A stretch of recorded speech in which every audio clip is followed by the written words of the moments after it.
Hi అండి. ఈరోజు జొన్న దోశలు ఎలా వేసుకోవాలో తెలుసుకుందామండి.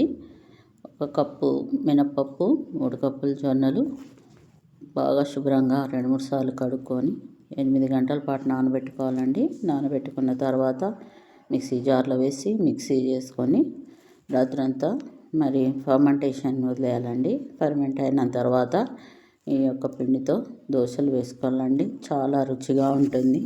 మనకి ఈ దోశల వలన ఎన్నో ఉపయోగాలు ఉన్నాయండి.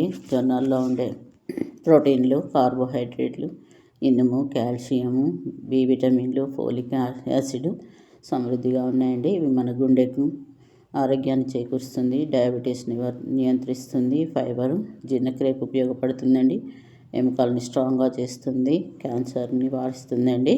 అలాగే చట్నీ కూడా చూద్దామండి. మొదటిదిగా పల్లీలు వేయించుకోవాలి.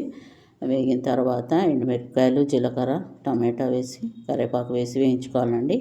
మగ్గిన తర్వాత మరి కొంచెం ముడి చింతకాయ పచ్చడి చేర్చి మిక్సీ వేసుకోవాలండి. ఇప్పుడు ఎంతో రుచికరమైన చట్నీ రెడీ.